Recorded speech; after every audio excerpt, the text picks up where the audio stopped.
Spiritual ടോക്സിന്റെ മറ്റൊരു അധ്യായത്തിലേക്ക് എല്ലാവർക്കും ഒരിക്കൽ കൂടി സ്വാഗതം. 27 നക്ഷത്രക്കാർക്കും പൊതുഫലങ്ങളുണ്ട്. ഇങ്ങനെയാണെങ്കിൽ ചില പ്രത്യേക നക്ഷത്രക്കാർക്ക് ചില പൊതുഫലങ്ങളും പറയുന്നുണ്ട്. വിവാഹം എന്നത് ചിലരെ സംബന്ധിച്ചെങ്കിലും ജീവിതത്തിലെ പ്രധാനപ്പെട്ട കാര്യം തന്നെയാണ്. അതുപോലെ തന്നെ ആലോചിച്ച് ഉറപ്പിക്കുന്ന വിവാഹം, പ്രണയവിവാഹം എന്നിങ്ങനെയാണ് പൊതുവെയുള്ള വിവാഹം. ജ്യോതിഷപ്രകാരം ചില നക്ഷത്രങ്ങൾക്ക് പ്രണയവിവാഹത്തിന് സാധ്യത ഏറെയാണ്. ഇത്തരം നക്ഷത്രങ്ങൾ ഏതെന്ന് നമുക്ക് ഇന്നത്തെ അധ്യായത്തില് നമുക്ക് വിശദമായിട്ട് നോക്കാം. ആദ്യം ഭരണി, കാർത്തിക നക്ഷത്രങ്ങളാണ്. ഭരണി നക്ഷത്രം ഇത്തരത്തിൽ ഒരു നക്ഷത്രമാണ്. ഇവർ പൊതുവെ ചതിക്കാത്തവരാണ്, നല്ല മനസ്സുള്ളവരാണ്. ദേവിയുടെ അനുഗ്രഹം ഇവർക്കുണ്ടാകാം. ഈ നക്ഷത്രക്കാർക്ക് പൊതുഫലപ്രകാരം പ്രണയവിവാഹ സാധ്യതയുണ്ട്.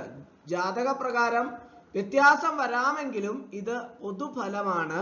കാർത്തിക നക്ഷത്രത്തിനും ഇത്തരത്തിൽ പ്രണയവിവാഹമാണ് പറയുന്നത്. ഇവർ പൊതുവെ സ്വന്തമായി തീരുമാനമെടുക്കാനും നടപ്പാക്കാനും കഴിയുന്നവരാണ്. അടുത്തത് രോഹിണി നക്ഷത്രമാണ്. ഈ ഗണത്തിൽപ്പെട്ട ഒന്ന്. പൊതുഫലപ്രകാരം ഏവർക്കും ഇവർക്ക് പ്രണയവിവാഹത്തിന് സാധ്യത ഏറെയാണ് എന്ന് പറയാം. ജാതകപ്രകാരം നോക്കിയാൽ ഇതിലും വ്യത്യാസങ്ങളൊക്കെ ഉണ്ടാകാം. രോഹിണി കഴിഞ്ഞു വരുന്ന മകീരം നക്ഷത്രത്തിനും ആലോചിച്ചുള്ള വിവാഹത്തെക്കാൾ പ്രണയവിവാഹത്തിനാണ് സാധ്യത പറയുന്നത്. തിരുവാതിരയാണ് പ്രണയവിവാഹ ഗണത്തിൽ വരുന്ന ഒരു നക്ഷത്രം. ഇവർക്ക് പ്രണയവിവാഹ സാധ്യത ഏറെയാണ്. ജാതകപ്രകാരം വ്യത്യാസമുണ്ടെങ്കിലും പൊതുഫലപ്രകാരം പ്രണയവിവാഹ സാധ്യത ഈ നക്ഷത്രത്തിന് കൂടുതലാണ്.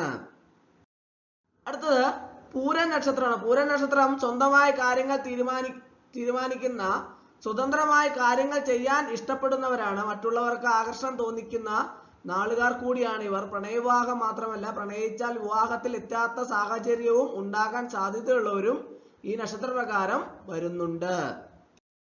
അടുത്തത് ചിത്തിരയാണ്. ചിത്തിര നക്ഷത്രം പൊതുവെ വാശി കൂടുതലുള്ളവരാണ്. ചില കാര്യങ്ങൾ നേടണമെന്ന് കരുതിയാൽ ഇത് നേടുന്നവരാണ്.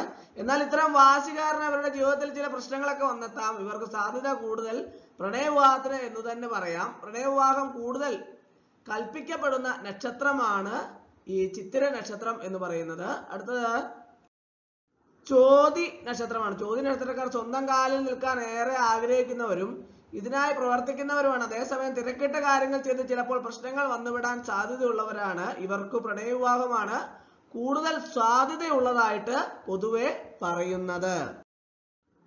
അടുത്തത് വിശാഖ നക്ഷത്രക്കാർക്കും പ്രണയവിവാഹത്തിന് സാധ്യത കൂടുതലാണ്. വ്യക്തിയുടെ ജനനസമയ പ്രകാരവും ജാതകപ്രകാരവും വ്യത്യസ്തമാകാമെങ്കിലും ഇവർക്ക് കൂടുതൽ സാധ്യത കൽപ്പിക്കപ്പെടുന്നവരാണ് വിശാഖ നക്ഷത്രക്കാര്. അതുപോലെ തന്നെ പൂരാട നക്ഷത്രക്കാർക്ക് പ്രണയവിവാഹ സാധ്യത ഒരു പടി കൂടുതൽ തന്നെയാണ് എന്ന് പറയാം. കാരണം വെച്ചാൽ ഇതുപോലെ ചതയ നക്ഷത്രക്കാർക്കും പ്രണയവിവാഹ സാധ്യത കൂടുതലാണ്. അവർ അല്പം മുൻകോപമുള്ളവരുമാണ്. അടുത്തത് അവിട്ട നക്ഷത്രക്കാർക്കും പ്രണയവിവാഹ സാധ്യത ഏറെയാണ്. ഇവർക്കും ഈ യോഗമാണ് കൂടുതൽ. ഇവിടെ പരാമർശിച്ചിരിക്കുന്നത് പൊതുഫലങ്ങളാണ്. ഓരോരുത്തരുടെ ജാതക ജനന സമയപ്രകാരം ഇതിൽ വ്യത്യാസം വരാം. മാത്രമല്ല ബാക്കിയുള്ള നക്ഷത്രക്കാർക്ക് ആലോചിച്ചുറപ്പിച്ചുള്ള വിവാഹമാണ് നടക്കുകയും എന്നുമില്ല.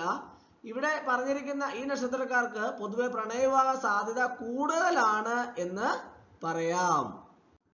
അപ്പോൾ ഇന്നത്തെ അധ്യായം എല്ലാവർക്കും ഇഷ്ടമായെന്ന് വിചാരിക്കുന്നു. ഇഷ്ടമായ ലൈക്ക് ചെയ്യണം, ഷെയർ ചെയ്യണം, സബ്സ്ക്രൈബ് ചെയ്യണം. പരമാവധി എല്ലാവരിലേക്കും എത്തിച്ചോളൂ. ഒരിക്കൽ കൂടി എന്ന് പറഞ്ഞ് നിർത്തട്ടെ. നന്ദി, നമസ്കാരം.